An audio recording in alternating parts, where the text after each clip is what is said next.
Good evening. Today is Tuesday, January 20th, 2026. This is a special meeting and workshop of the Board of Education of Tuckahoe Union Free School District. Can I have a motion to call the meeting to order? Scott, second Lou, all in favor? Okay. We're going to start off with board comments. Oh, no, we're going to start with the Pledge of Allegiance. I'm sorry. Pledge allegiance to the flag of the United States of America, to the republic for which it stands, one nation, under God, indivisible, with liberty and justice for all. Okay, now board comments. If anybody has anything that they want to say. Kai? Good evening. Hope everyone had a good day off yesterday. I know it's appreciated. Exciting things coming up. We're in full swing for winter sports. 5 weeks, I think, until we start playoffs, so I know everyone's very excited about that. I know that people have been talking about being able to not have gym class so that they can go to a study hall. Everyone's very happy about that and appreciating that extra time to study. So just want to say thank you for that, and that's all I have for tonight. Thank you. I'm glad to hear that that's going well and people like it. Thank you. You are free to go if you want to, but you can stay for the presentation if you want to also. Does anybody else have any comments? No? Mr. Roberts, anything before we start our presentation? No, I can just at the end. That's Okay. All right. So then we are going to start the presentation, which is Tuckahoe Budget Overview, Financial Landscape, and General Budget Overview.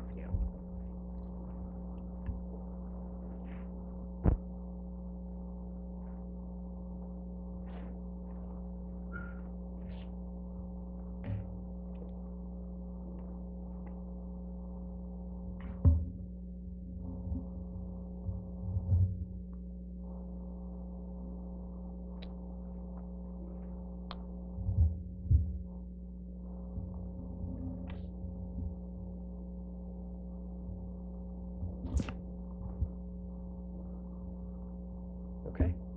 Good. All right. Let's have to go here. Okay. All right. Good evening, everyone. Thank you to the Board of Education, to our faculty, parents, and community members watching and in attendance. So I'm very pleased to be here tonight to walk through our budget development process along with Ms. Sparks. We're going to go through a lot about our budget development, how we get to eventually the final recommendations to the board, and then eventually to the adoption of the budget from the community. So a little bit about our process to kind of walk through. So as we begin the development for the 26-27 school budget, I appreciate the opportunity to work alongside all of you in this process. Our budget is more than just a financial plan.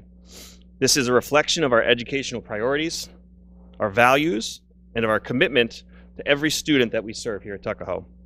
This evening, we're going to highlight the key factors that will shape our proposed budget, the challenges and opportunities before us, and how we will be aligning our resources to support student success while maintaining a strong fiscal responsibility to our school community.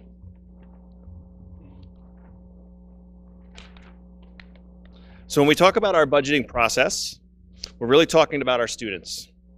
The budget represents our programs, the supports, the learning environments for students that they experience each and every day. Every dollar is a deliberate investment in academic learning, student supports for a safe and engaging school environment to make sure that all of our students have everything they need to succeed. Through our deliberate budgeting process, we align resources with student needs so that all students have opportunities to learn, grow, and to thrive. This approach ensures that we are preparing students not only for success in school, but for college and career readiness, for life and beyond the classroom.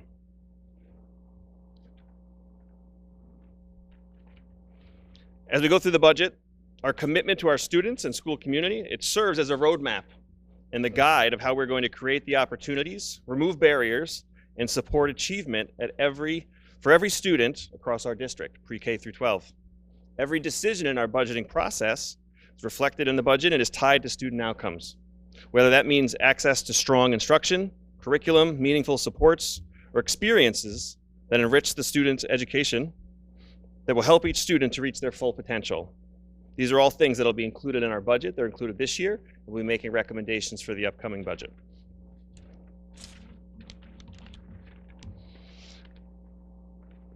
So the budgeting process is one that's continuous. Right now, we're in the middle of our 25-26 school year. We're administering last year's budget, making sure that all our students have everything that they need. We work in collaboration with all of our teachers, administrators, making sure that we get their recommendations of how we can continue to improve and to meet the changing needs of our students each and every year. We continuously review programs, anticipate needs, and make thoughtful decisions along the way. Working with our administrators and teachers, hearing from our school community, it's critical in helping us to understand the impact and the resources that we're going to need to allocate to make sure that our student programs and services are top-notch. At the same time, as I mentioned before, we're managing the current year's budget, ensuring that we meet all of our obligations while planning ahead. By working together, we can ensure that our resources are used effectively to support educational opportunities for all of our students in the broader school community. So right now we're in the middle of our strategic plan development. This is a process we started in early October, building off of the previous strategic plan that expired at the end of the 24-25 school year. Right now we're in a gathering of information stage. We actually had over 300 parent surveys that responded, which is excellent in terms of the survey world, and that's a great response for us. And we've got 3 town hall meetings that are scheduled in the near future, in addition to 2 full staff meetings to get further input from our teachers and support staff in the upcoming days. So this process is ongoing, and I put this here as part of our budget development because as we're building our budget, our strategic plan is running parallel to as we build this next year's budget. We're looking at the input from all of our parents, discussions with administrators, the voice and priorities of our community, and that's going to shape and inform some of our recommendations as we move forward for next year. Looking at priorities, looking at additional academic programs, looking at different educational opportunities that are going to support our student needs. So all of those things that our community is voicing, our administrators are looking at closely, and this is, as a new superintendent, a year of evaluation along with the building leadership that's new in the district. So looking at all our programs, looking at our areas that we're performing very well, looking at our data, and then helping to make the informed decisions as we make upcoming budget recommendations. These will all be part of the budgeting process. This is the initial stages where we are now, kind of going through the roadmap, and through collaborative process meetings, looking at the data that's provided by New York State, we'll continue to refine our budget and look at the programs that are going to be most impactful to support student need in the upcoming year.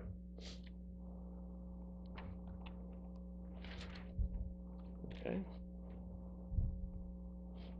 So as I said, we're going to continue to look for improvement, opportunities for growth and expansion, looking at all of our current programs and the ones moving forward, and ensure that all of our offerings are aligned with the community priorities as defined by our developing strategic plan, the input that our strategic team is going to be making forward, and also the recommendations in collaboration with the Board of Education. So the timeline for our strategic plan is to be fully adopted at the end of June, but that information and data and the priorities are coming together now, and that's going to help shape and drive our current budget and the programs and some of the needs for next year as we look for further alignment for the offerings and the opportunities for our students. Okay, so taking all these needs and the high educational responsibilities that we have and providing the absolute best for our students, we also have to create a very fiscally responsible, balanced budget. Ms. Sparks is going to go into a little bit more about how we actually balance the budget, looking at all our priorities. But each year the district develops a budget that balances student needs, safety, and preparation for the future year and years. At the same time, we're mindful of the responsibility to our school community, our taxpayers, to make sure that every dollar is carefully spent in the short term and long term as we look for the district to have financial stability now and into the future. We're going to continue to prioritize the expanding educational opportunities, service and programs for our students. However, given the unique nature of a small school district, we must be especially thoughtful and intentional in our budgeting process to make sure that we're allocating resources in an effective and meaningful manner, looking at programs, efficiencies, and strategic decisions that we can maximize impact while maintaining the fiscal responsibility to our school community. I'm going to turn it over to Ms. Sparks, and she's going to talk a little bit about some of the revenues and expenditures and how that the budgeting process goes from on a yearly basis as we look at some of the financial pieces and how we can drive a balanced budget. Thank you, Mr. Roberts. Good evening, Board of Education, Tuckahoe community. By law, school districts in New York State must adopt a balanced budget. A balanced budget is required to ensure financial responsibility, legal compliance, long-term fiscal stability, while continuing to effectively support student learning. A balanced budget prevents the district from creating ongoing structural deficits and helps maintain stability in future years. The development of a balanced budget is especially important given that the district's revenue is largely derived from two highly regulated sources, real property taxes and state aid, both of which are governed by New York State, making careful planning and conservative budgeting essential.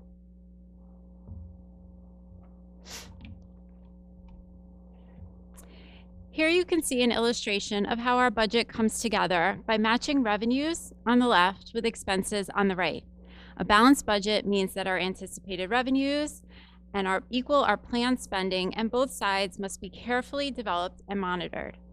On the revenue side, we identify the funding sources available to support our district and the needs of our students. Our major revenue categories are property taxes, state aid, non-resident tuition, other local revenues, and appropriated fund balance. On the expense side, we allocate those resources to cover programs, services, and operations that directly support student learning and well-being. Some of our major categories of expenses are salaries and benefits, curriculum and instruction, facilities maintenance and operation, transportation, and debt service. The district is always looking for ways to manage long-term cost savings in these areas. The equal sign represents the balance in our budget, showing that resources are carefully aligned to meet student learning and support needs.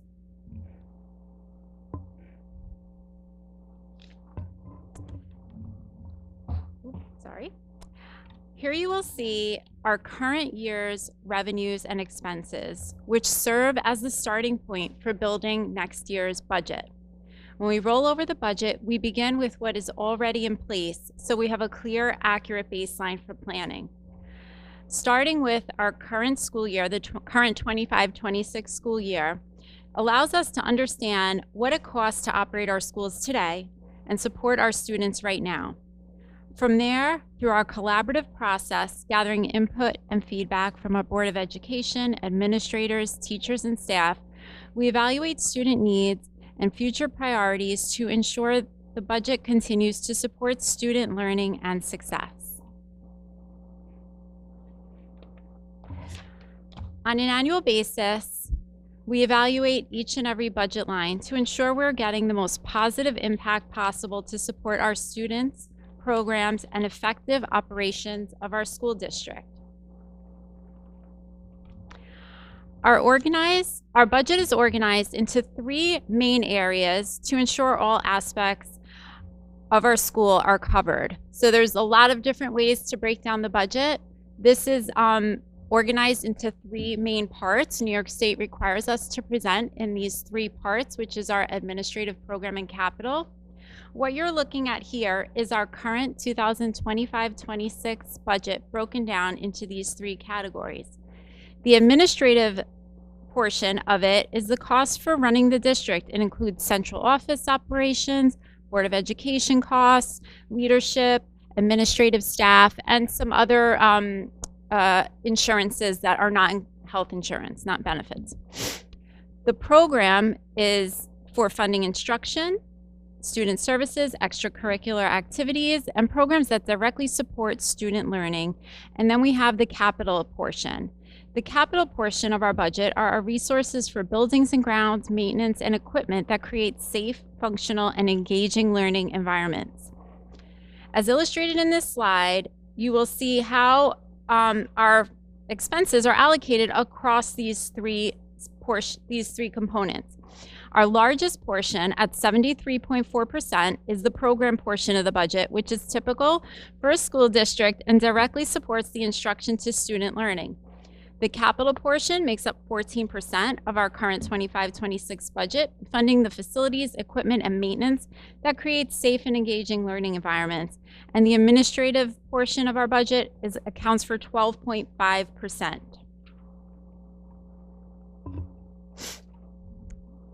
Our three-part budget, the administrative, program, and capital, can be broken down even further into categories like general support, instruction, transportation, employee benefits, debt service, and interfund transfers.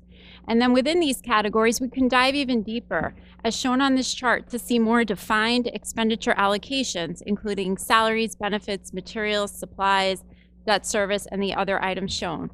As we analyze our current budget, you can see that salaries and benefits make up the largest portion of our budget, totaling 72.18%, reflecting our investment in the staff who work to support students every day. The remaining expenses are contractual services at 6%, OC's programs 5.6%, transportation 5.4%, debt service 7.2%, tuition, that's tuition we pay for students that we send out of district, is 1.5%. Materials, supplies, and software are at 1.2%. Textbooks and equipment together are less than 1%, and transfers to other fund are at 0.2%. As we begin developing next year's budget, we're starting to receive some of the assumptions we need to put together the 2026-27 budget. As some of these are healthcare costs. We've already received some of those increases, transportation costs, and some pension expenditure projections. Additional information will continue to be gathered throughout the budget development period to ensure our planning reflects accurate costs to meet the needs of our students. Over the next few slides, we'll review the key revenue considerations that determine the funding that can be allocated to support student services and programs. As we review these factors, we focus on understanding uncertainties and changes so we can continue to provide outstanding educational opportunities and services for our Tuckahoe students and school community. This pie chart shows the breakdown of our revenue sources for the current 2025-26 budget. Real property taxes make up the largest portion at 74.2%, which is typical for school districts in our region of the state. Our next largest revenue source is state aid at 13%, which helps supplement local resources, followed by appropriated fund balance at 4% and non-resident tuition, which is money we receive in for students that tuition into our district, at 3.2%. Our largest source of revenue is real property taxes, which is regulated by the state through the tax cap formula that limits the amount we can levy. This leads us to ask, what drives the changes to our tax cap? Well, each year is unique, and the cap is influenced by several factors. The tax-based growth factor is assigned annually by New York State and reflects the changes in our taxable property base. It's brick and mortar growth in our school district boundaries. The inflation factor is based on the state's calculation, so that's where the 2% comes into play. It's very common that we hear the 2% tax cap. So 2% is only one factor in the formula that New York State provides. And where that comes into play is we can increase our levy the lower of 2% or the rate of inflation. So right now, the December data is not out yet. It should be out mid-January, so we keep checking for it. But as of December, it was 2.63%. So we're allowed to use the lower of 2% or the rate of inflation. So it's looking like it's going to be 2% for the tax cap. Another impact to the tax cap formula are pilots, which are payments in lieu of taxes. And these vary annually based on the terms outlined in the agreements with the town of Eastchester. And then the capital exclusion. This is a critical element that varies year to year, and it's calculated based on our debt for capital projects, net of state aid. So we are allowed to increase our levy for any capital projects that we have debt for, less the state aid. So again, Tuckahoe continues to maintain high quality programs and services while remaining at or under the allowable cap.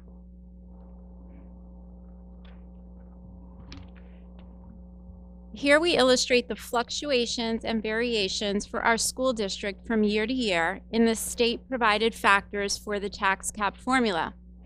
So while the inflation factor is the same for all school districts and municipalities that have a June 30th fiscal year end, the tax-based growth factor is unique to each district and municipality. So the formula allows us to increase the levy for the tax-based growth factor and the rate of inflation. So you can have one district with a tax-based growth factor of 1.0045, which is what ours is, and another could be at 1.0 or 1.03. So it varies by district, and it comes out by the state. Okay, so that just shows the volatility and the fluctuations of the components of the formula.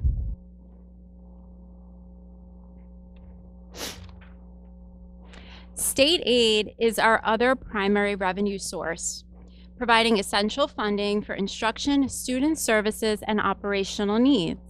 Over the past 4 years, as shown on this chart, we've seen increases to our state aid, with the most current year, the one we're in now, 2025-26, seeing a 14.48% increase, driven in part by increases to foundation aid and increases to expense-driven aids, such as BOCES aid and transportation aid. When we look at the expense-driven aid, while there is an increase in our aid, that does mean that there is an offsetting increase to our expenditures for these categories, so BOCES and transportation. So while we are getting more aid for them, that means we're spending more on the expense side. The 2023-24 school year was the final year in the governor's 3-year plan to fully phase in foundation aid. So if you look at the 23-24 school year, you will see we have a large growth, and there's also a large growth in the 22-23 school year of 26.7% from the previous year. Those were 2 years of the governor's plan to fully phase in foundation aid, and now we are fully phased in. So actually, today, or at around 2 o'clock, the governor released the executive budget. Her budget proposal goes through a multi-step legislative process where both the assembly and the state review, amend, and negotiate the numbers before a final budget is passed on April 1st of 2026. So we are going to be reviewing and analyzing the numbers that came out this afternoon. And while these preliminary numbers give us an initial picture, final funding can change, and we will continue to monitor updates closely as part of our budget development to ensure our plans align with the aid we expect to receive for the upcoming year. In addition to property taxes and state aid, the district relies on several other revenue sources to support the overall budget. For the current 2025-26 school year, the budget of these other revenue sources totals a little over $5.3 million. These other revenues come from a variety of sources that help fund our programs and services for our students. Some of the key revenue sources include payments in lieu of taxes, which are determined through agreements by the town, non-property taxes, a portion from the county. That's a portion of the sales tax that comes to us from the county of Westchester. Student fees, tuition from other districts, federal Medicaid assistance. Interest earnings is continuously monitored by tracking the interest rates and adjusting investment strategies within legal guidelines, as this can be a highly volatile revenue source. Rates can fluctuate pretty quickly, although they're still pretty good. Other categories are district rental of district properties and refunds related to prior year expenditures from BOCES or other sources. And those all contribute to the budget. Collectively, these revenues supplement our primary funding sources, and we analyze trends and monitor all revenue streams throughout the year. Appropriated fund balance and reserves, while not typically needed, may be used at the end of the process to balance the budget when appropriate. When crafting our annual budget, we have to look closely at a number of budget variables. Contractual obligations, we currently have 2 of our 3 bargaining units in negotiations. We did settle our largest unit, which is the teachers unit. And the outcomes of these agreements will directly affect salaries and benefit costs. Also, staffing needs can shift depending on student programs, particularly for students with disabilities or their IEPs. Also, student services and programs, transportation costs can fluctuate for both in-district and out-of-district students, and program or placement changes can drive additional expenditures. We also have to manage the budget variable of the operations of our facilities. Utility costs, both consumption and pricing, can rise unexpectedly, and facilities operation and maintenance must be maintained to ensure safe and functional learning environments. Lastly, what we consider financial risk factors would be some reductions in state or federal aid, tax tertiary, legal settlements, are all variables that impact our budget. So taken together, these variables illustrate why strategic planning and ongoing collaboration with staff and administration are critical in maintaining fiscal responsibility while supporting our students. One of the budget variables I mentioned in the last slide, and one of a significant financial uncertainty we face each year, is managing tax tertiary refunds. So while we maintain a reserve to cover refunds from prior years, as shown in this historical chart, this remains a high-risk area. And without consistent annual replenishment, the reserve could quickly be depleted, leaving the district exposed to unexpected claims. Tax tertiary's claims are inherently unpredictable and can place a substantial financial burden on school districts, especially small ones like ours. And this chart illustrates how refunds can fluctuate dramatically from year to year with no reliable way to forecast these costs. This variability highlights the importance of proactive planning to ensure the district is prepared for potential impacts on our budget. As of January 15th, 2026, the district has already issued $69,747 in tax tertiary settlements. And this serves as a reminder that the financial strain these claims can impose and highlights the importance of prudent planning to ensure fiscal stability.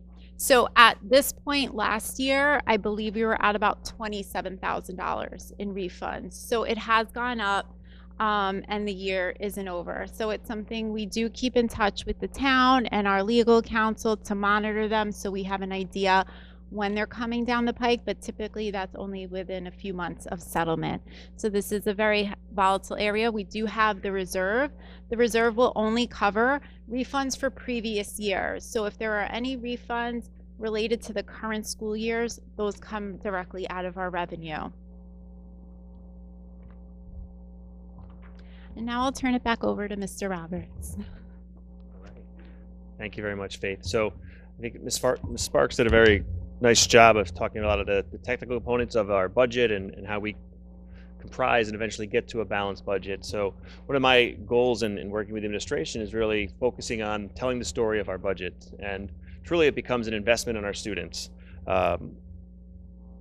It's not just about the dollars and cents. It's really looking at the programs and the services that we're going to be able to provide, and what does that look like for our students for next year, and then subsequently having a multi-pronged approach where you're looking 2-3 years out for budgeting and courses, and that's where our strategic plan will be of assistance in that as well. But our budgeting process is very deliberate, thoughtful investment in the priorities of our school and district, and how we translate ideas into meaningful programs and educational opportunities for our students. These investments are designed to support students' academic, social, and emotional needs as they progress on the pathway to becoming college and career ready, beginning in pre-K all the way through grade 12. Our budget process is guided first by the student need and then the educational priorities that we'll carefully look and will balance to ensure that we're operating effectively and efficiently, which is particularly important when you're navigating in a small school district, looking at efficiencies, other opportunities with partnership. We have to look at all those aspects of how do we do more with less and many times. Ultimately, every budget decision is grounded in supporting student success and reflects the shared commitment to doing what is best for our students in everything that we do here at Tuckahoe. Within all areas in our school district, we must continue to strive for excellence in education, and that our Tuckahoe students have access to the highest levels of educational opportunities to reach their greatest potential.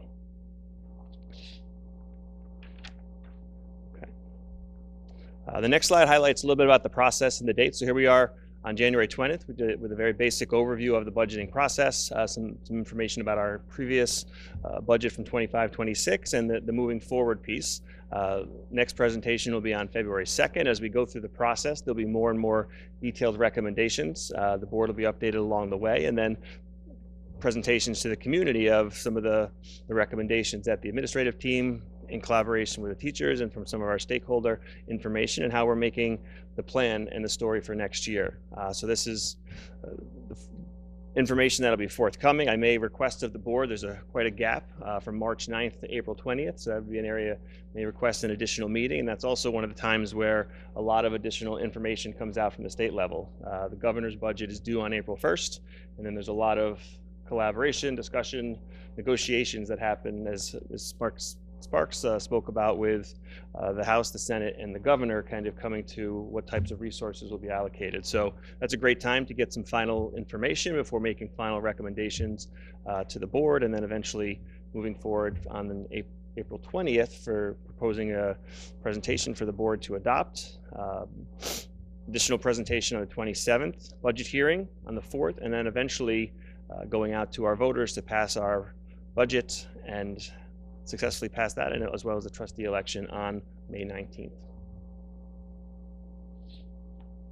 Okay.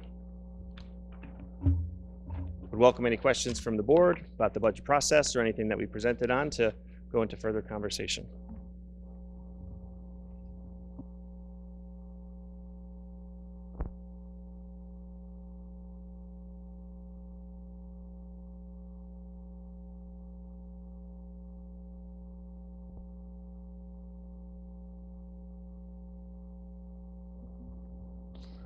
Thank you very much, Thank you. Mr. Thank you Roderick. both. Thank you. Yeah. Thank you. Thank you to the Thank you. Finance Committee too. Yes, and to Faith and all of your work, especially you and Beata together. Thank you.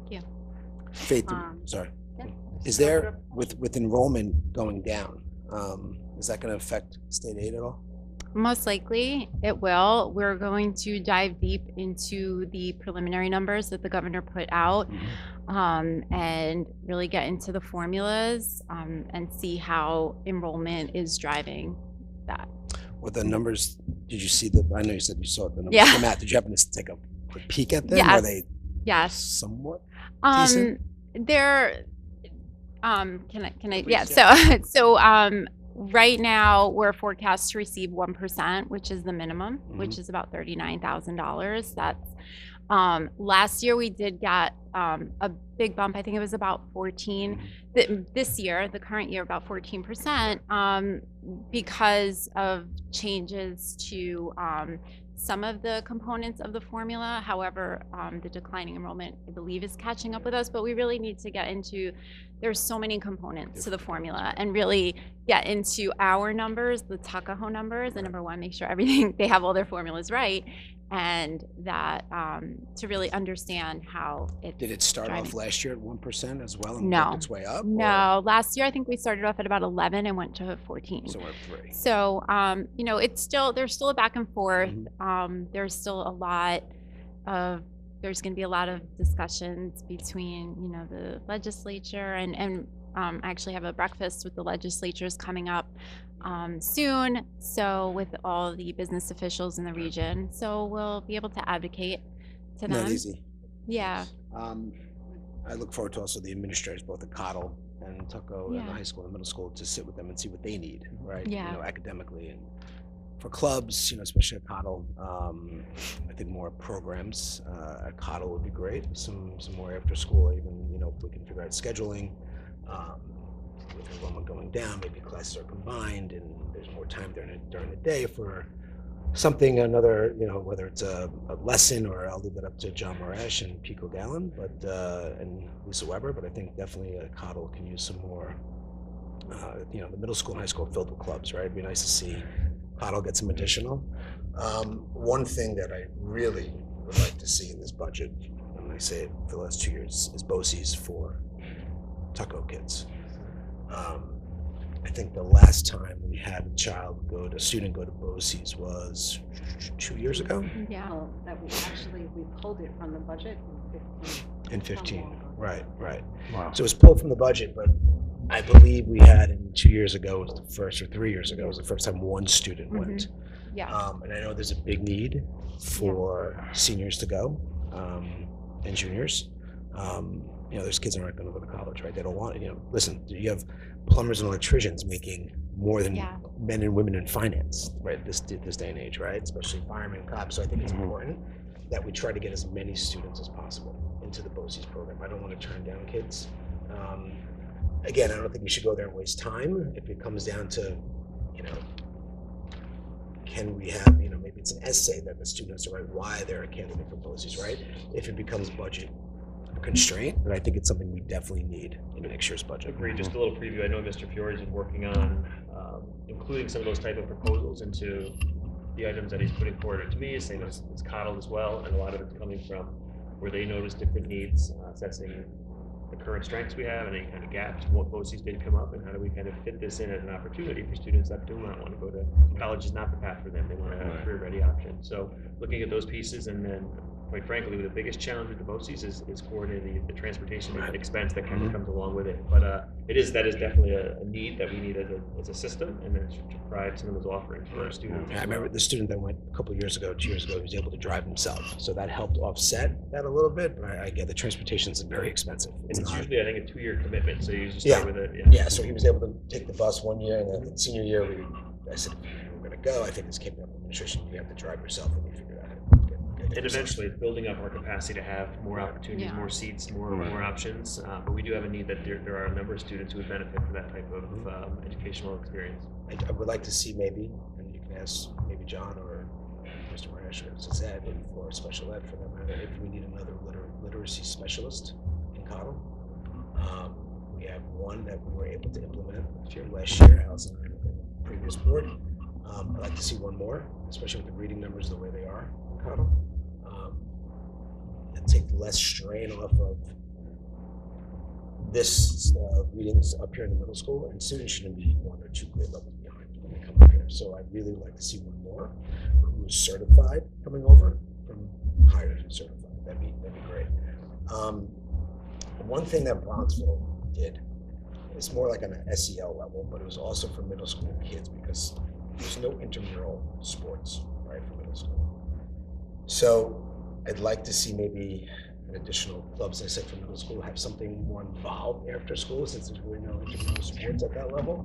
And one thing they actually did was, they did it before school, they did an open gym from 7 to 7:30. They did it in the winter months as a pilot, and it actually worked out well. I don't know if it was 3 days a week or 5 days a week, but they started at 7. We do a basketball in Pelham also, just in middle school, for like a half hour before. Yeah, it's 7 to 7:30 or 7:40, and it's in the winter. Like it's like where for girls, I think they did like hopscotch one day, or the jump rope stuff, whatever. It was all a bunch of different stuff, right? It was so to get something like that in the budget, whether it's 3 days a week or 4 days a week, I know 5's tough, but maybe from like November to March, or that kind of season. It's great for the kids to be together. It's everyone's more alert when they wake up early, go to the gym or work out, right? If you do that kind of thing, start your day that way, especially for kids, right? It gets them that groggy mode in their focus, ready to start the day. To your point, many students have access to athletics or different clubs 7 to 12, right? So they can start to access those. But 6th grade, it seems to be that gap where there's a little bit of getting them more opportunities, whether it's morning or afternoon, to engage in school. So just a thought. Yeah. Just quickly, I went through a laundry list, so. I was gonna keep going. Excuse me.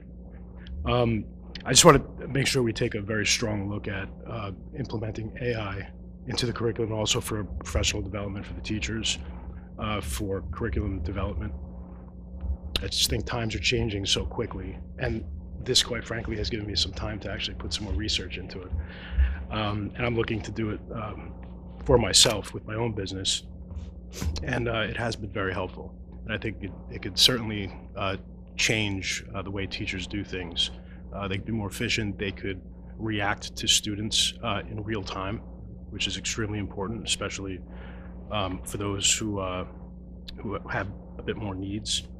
And also implementing it into the curriculum as classes or infuse it into the classroom so that the students really learn how to use it ethically.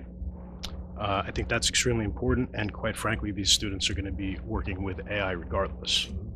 So starting early, I think is extremely vital to their future. What else here? Mayapact. The class that they implement. Yeah, I think.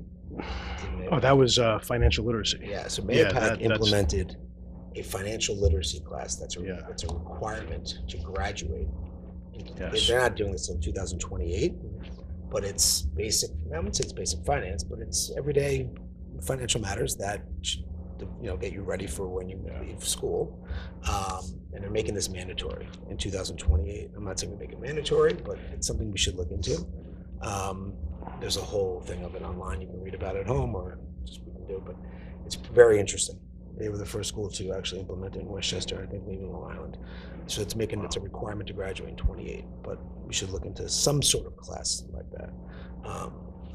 I think students have the basic needs of some kind of finance when they graduate, whether it's investing or managing your own money, or just looking at bank statement, anything, right? Some of these, I know my kids, they see money like, oh, right, and they're just like, Apple Pay.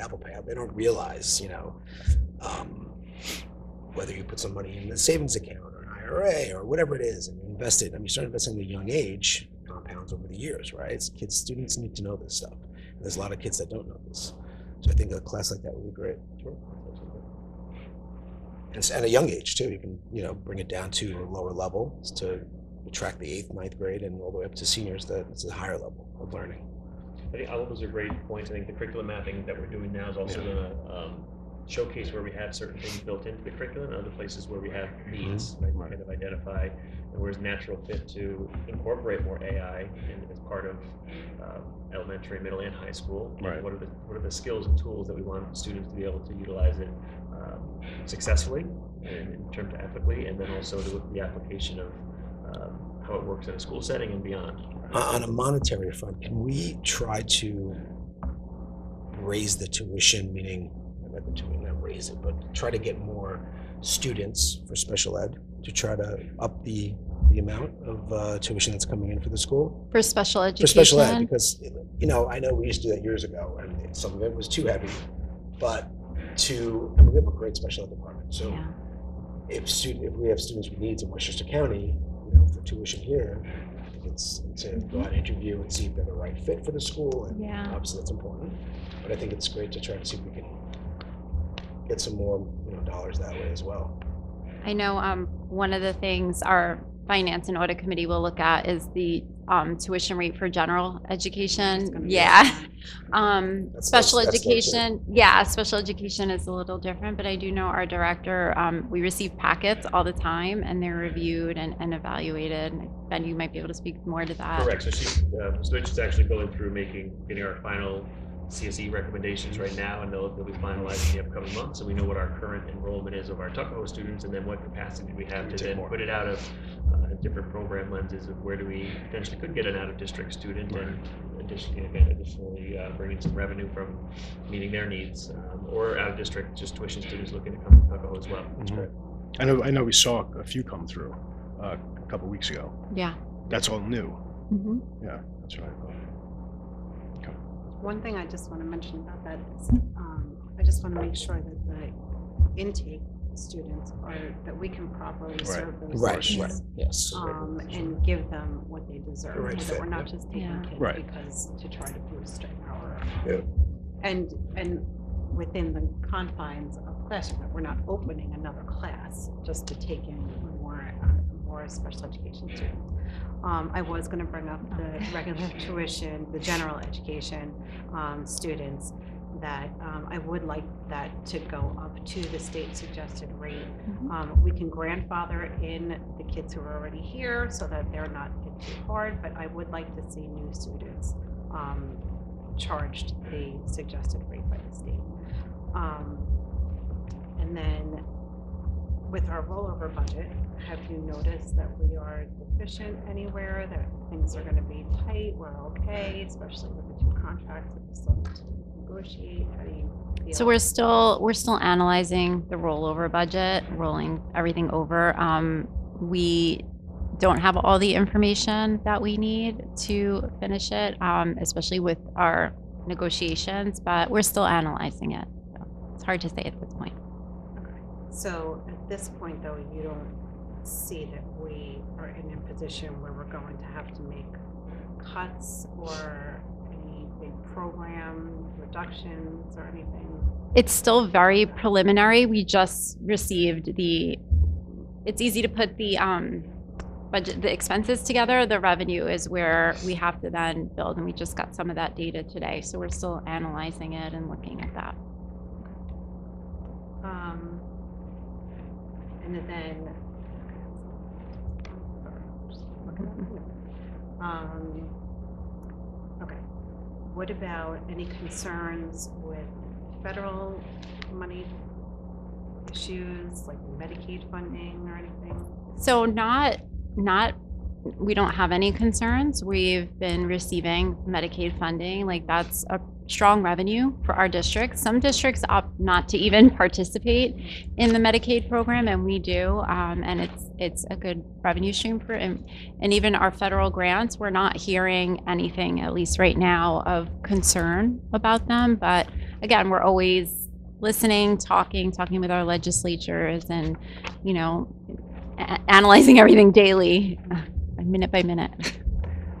I was on a webinar last week from Westchester School Board Association, and these were just some items that they talked about could be concerns for school districts. So I just figured I would ask. Okay, so I asked if you have current budgetary concerns. Okay, so a couple of things that I wanted to make sure we consider with the budget. One was BOCES. As you can remember, for years, every year I would get up at the podium and say, could we please get BOCES back in, ever since we took it away. And the problem and the argument when we took it away was that it was never going to come back. And now here we are 10 years later, still asking to put more in. So it is a struggle. I understand the constraints that we have. I understand the cost of it. Sorry.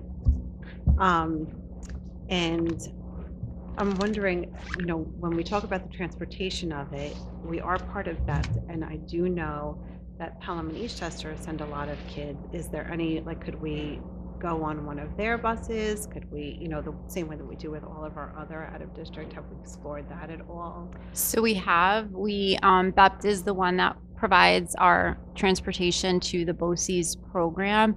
And at the time when we were transporting a student, at the time that student was going, I don't think any of the other districts were sending at the time. So we were basically paying for the bus at that time. So it's really a coordination with the 4 districts, and also when they're sending their children. Is it do we have an afternoon program, and they all have morning? So it's a real coordination, and we could end up with 2 or 5 on the bus.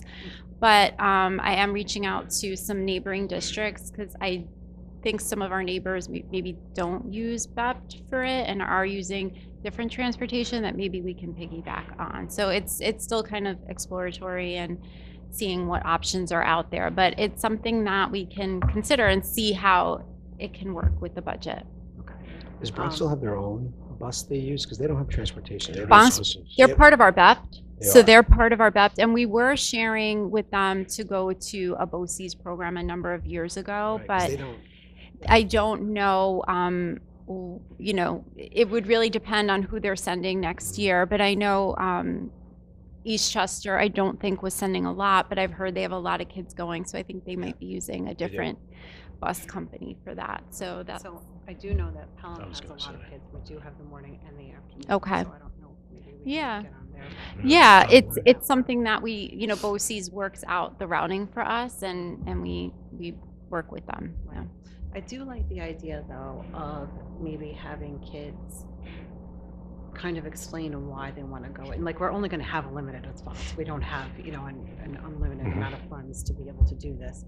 And it really should be. I know so many kids who recently went into BOCES at other schools, and then still went the college path. They didn't use that path at all. And then it kind of becomes, I mean, it's nice that the kids learn something, but is that really the best way to use the funds, right? So I really would like to see it used for students who feel that this is their track in life. Right. That the trades or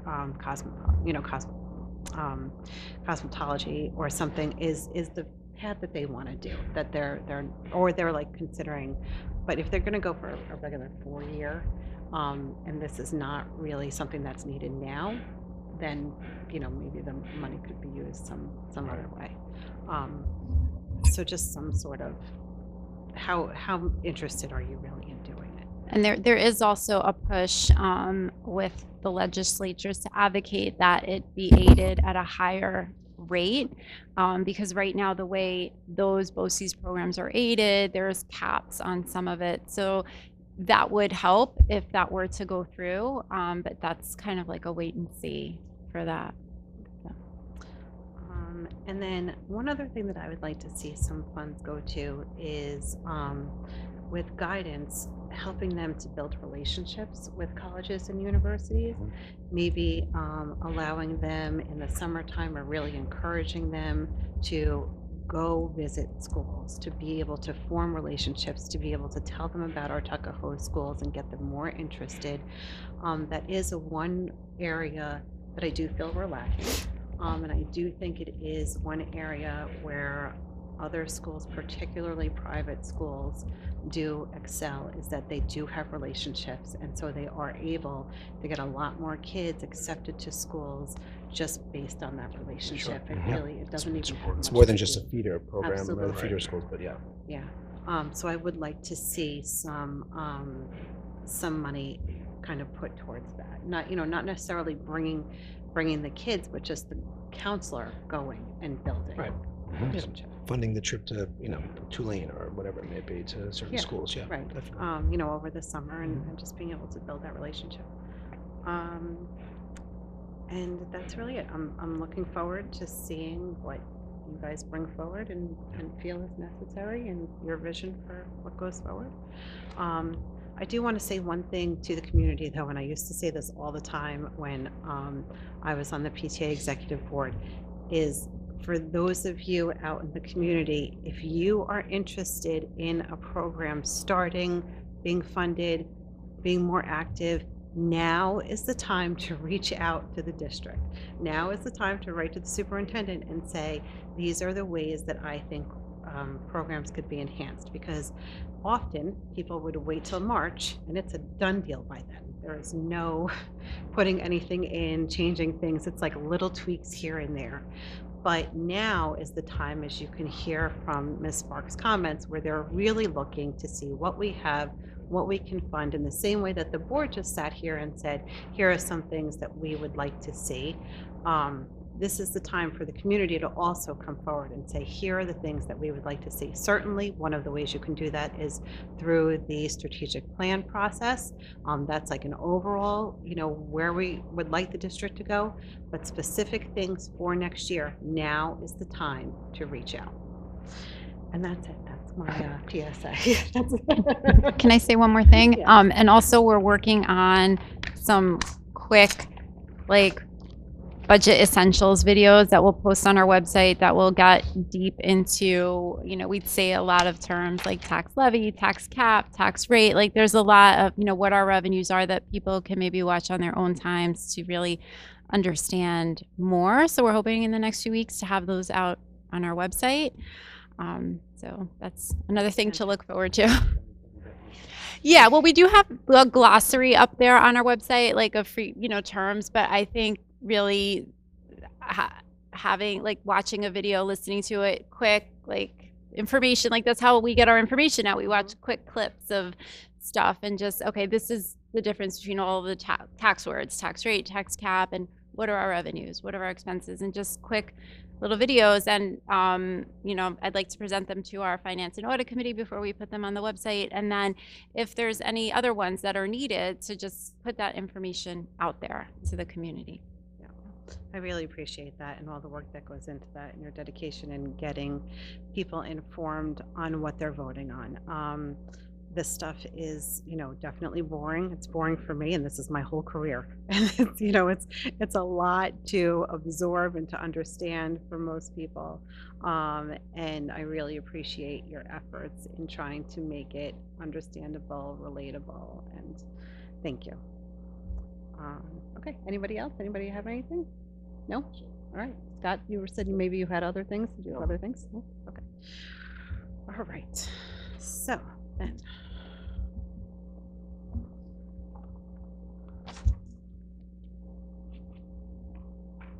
Okay. Any other comments on anything else in general? No? Okay. So then we are going to move on to the consent agenda. A motion to approve the consent agenda. Resolved that the Board of Education of the Tuckahoe Union Free School District approves consent agenda items 2 through 4. Do I have a motion? Scott, second. Lou, all in favor? Okay. Approves, no, I already did that. Okay, business portion. Approve election inspector rates. Resolved that the Board of Education approves 2 head inspectors at $18 per hour and 8 inspectors at $17 per hour from the Westchester County maintained list of election inspectors for the May 19th, 2026 annual budget vote and election. Do I have a motion? Scott, second. Lou, any discussion? Okay, all in favor? Approve public transportation reimbursement. Resolved that the Board of Education of the Tuckahoe Union Free School District, in compliance with New York State Education Law 3635, and after having determined the most efficient and reasonable means of transportation, hereby approves the expenditure of district funds as is necessary to facilitate public transportation to and from home and to the school a resident child legally attends for the 25-26 school year. The resolution shall apply to reimbursement for the public transportation incurred between September 1, 2025 and June 30th, 2026, upon appropriate submission of documentation and to the purchase of passes for the remainder of the 2025-2026 school year. Do I have a motion? Scott, second. Lou, any discussion? What reimbursements? I like reimbursements. Yeah, one thing, it's not really about this, so I don't know if it's appropriate time to bring it up, but the students have been doing a phenomenal job with winning regional and sectional championship games and going to Syracuse and state championship games. I think we have to also take into consideration those expenses. Although not large, they do add up quickly at the rate we're going. So, Just a good thing. yeah, it's great. Okay. All in favor? Okay. Approve budget transfers. Resolved that the Board of Education of the Tuckahoe Union Free School District approve the attached budget transfers. The budget transfers can be seen in the public notice part of the agenda. Do I have a motion? Scott, second. Lou, any discussion? All in favor? Okay. Approve natural gas supply contracts. Resolved that as a result of the bid performed by M&R Emergency Resources with bids received on December 15th, 2025 for natural gas supply rates for both firm and interruptible service for the Tuckahoe Union Free School District, the Board of Education of the Tuckahoe Union Free School District makes the following award of the contracts as per the below. Interruptible accounts vendor NRG Business Marketing LLC term February 1, 26 through April 30th, 26, 3 months supply rate 0.5892 per therm. Firm accounts vendor NRG Business Marketing LLC term February 1, 26 through April 30th, 26, 3 months supply rate 0.559 per therm. Do I have a motion? Scott, second. Lou, any discussion? All in favor? Appoint audit and finance committee members. Resolved that the Board of Education of the Tuckahoe Union Free School District appoint the following individuals to serve on the Audit Finance Committee for the 25-26 school year. Allison Halloran, Louis Campana, Seth Mirren, Maria Boyer, Leah Vanderloo, Robert Brandy, Lisa Drake, and Amy Connolly. Do I have a motion? Scott, second. Lou, any discussion? I just want to say thank you to everyone who volunteered. We really appreciate your commitment to the district. All in favor? Approve personnel recommendations. Resolved that the Board of Education of the Tuckahoe Union Free School District approve personnel recommendations A through D. Do I have, sorry. Oh, A to E, sorry. About that. Sorry. A through E. Do I have a motion? Scott, second. Lou, any discussion? Okay, all in favor? All right. And final board comments. Anybody?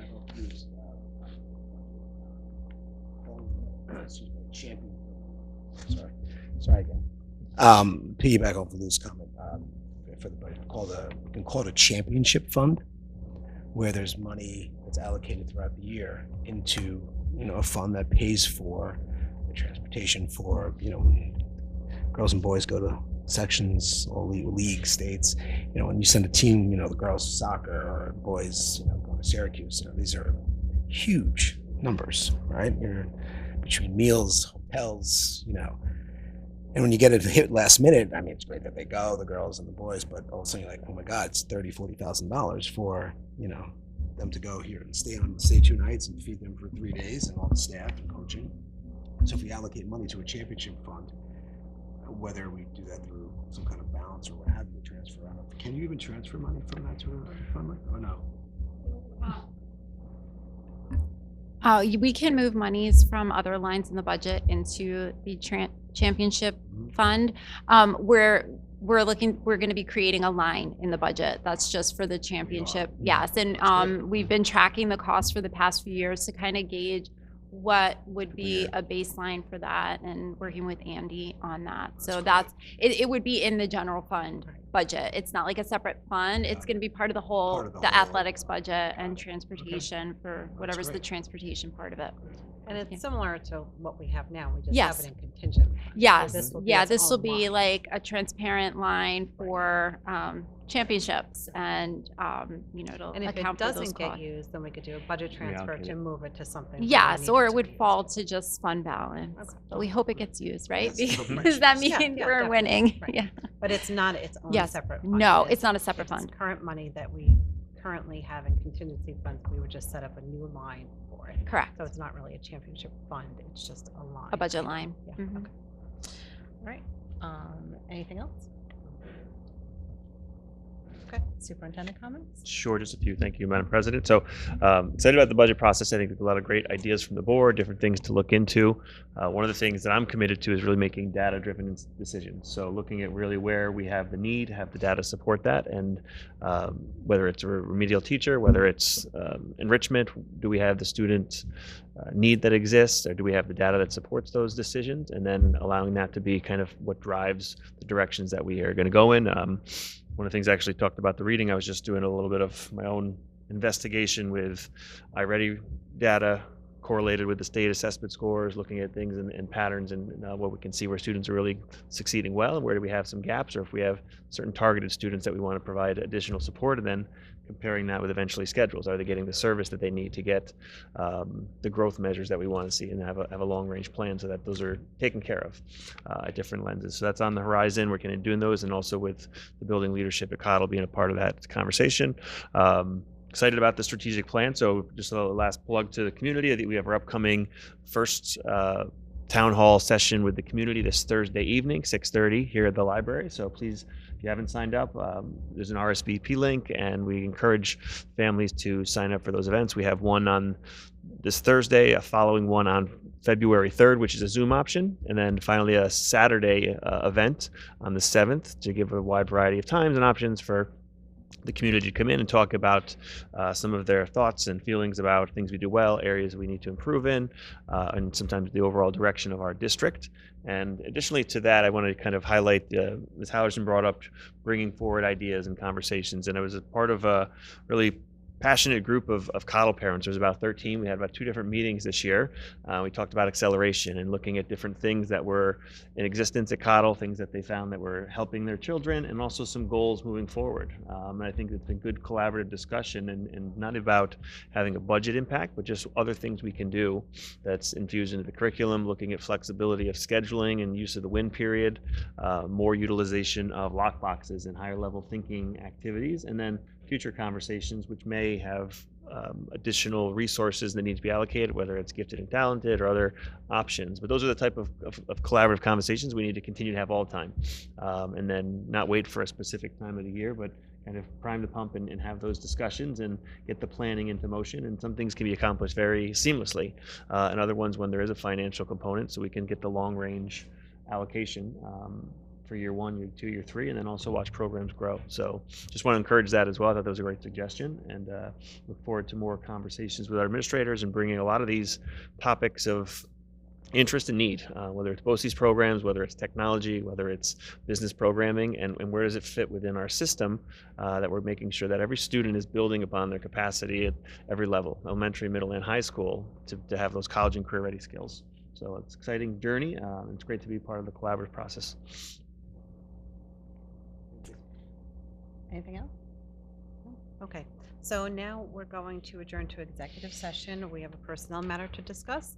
Can I have a motion to adjourn to executive session? Scott, Lou, all in favor?